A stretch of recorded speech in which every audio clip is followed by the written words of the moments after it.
Good morning, my brothers and sisters. Welcome to episode 62 of season 4 of Be With Me.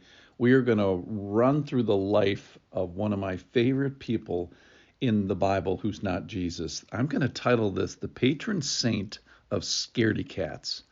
And we're talking about Nicodemus, who comes to Jesus at night. The subtitle of this is Nicodemus, the night guy. He's actually known as the night guy. He's referred to as the night guy.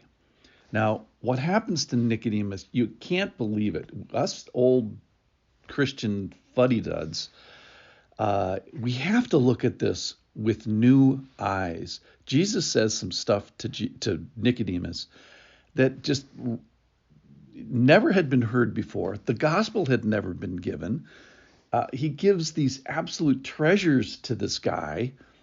And then we see the other great thing about Nicodemus is a lot of people in the Bible, we just see moments of their life, like Joanna is basically a single mention in the Bible, and it's a faithful mention, and it's all great, and she's going to win a crown of glory. But Nicodemus, we see year after year after year. We see like a 3-year arc for Nicodemus.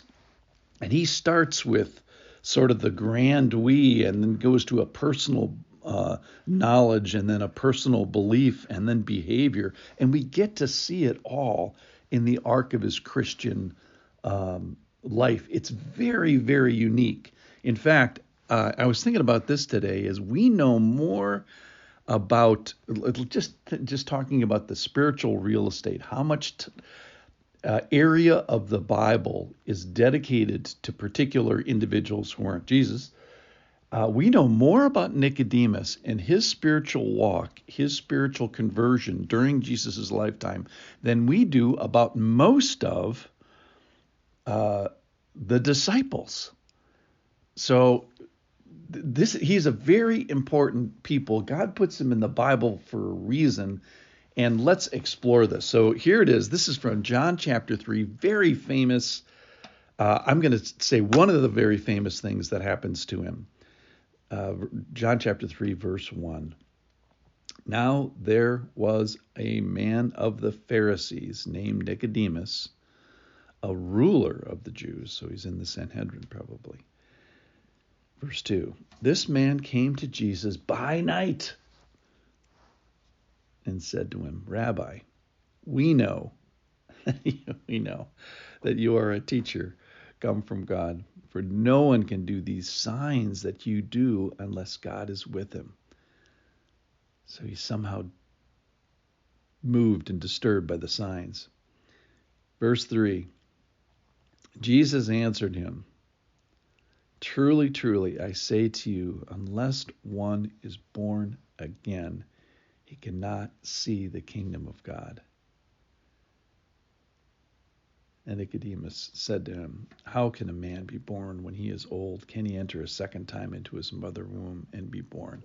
Great answer, Nicodemus. All right, so just back up the bus here. Jesus doesn't live where Nicodemus lives.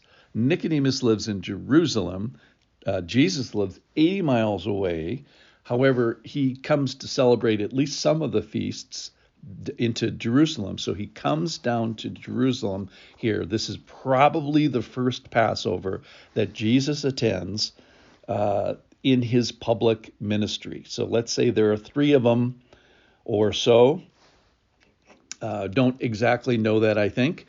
But this is the first time. So it's early in Jesus's ministry, and he gives this line to Nicodemus, not to the world, by the way. He gives this to an individual, to Nicodemus, unless one is born again.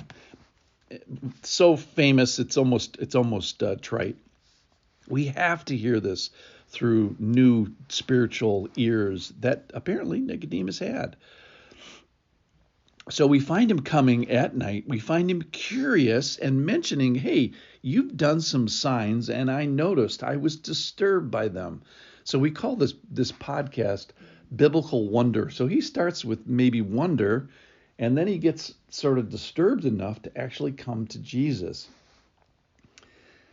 So the whole world is waiting for what Jesus says to Nicodemus, but the world doesn't wait 6 billion people or whatever. The world waits one individual at a time, one believer, one pre-believer at a time. And Nicodemus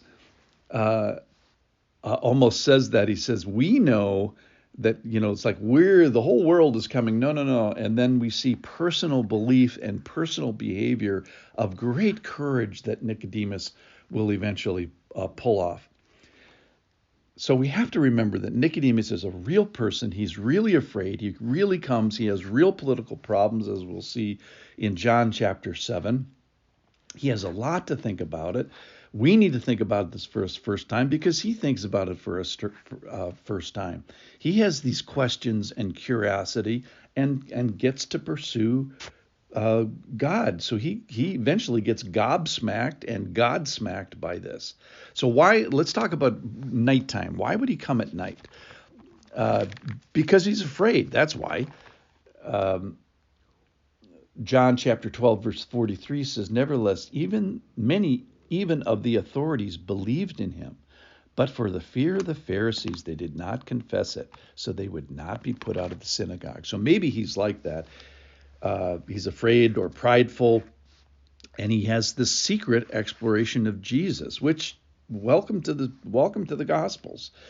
We find this guy here starting at night because he's afraid. So my thought is, if you're afraid of Jesus and you're making a preliminary exploration, quote unquote, at night or online or via this podcast, let's say, welcome.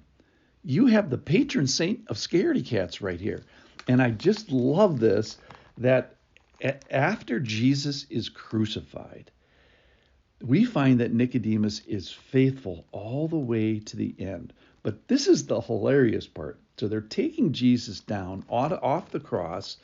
And in John chapter 19, Nicodemus also, who early had come to Jesus by night. So they refer back to this moment so a faithful life, a faithful belief, a world-class Christian, Nicodemus, he turns out, sorry, I spoiled it.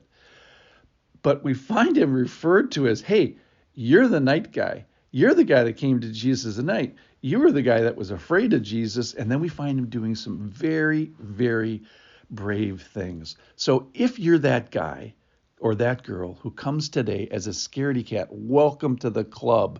You have the patron saint of Scardy-cats today. Thanks for listening.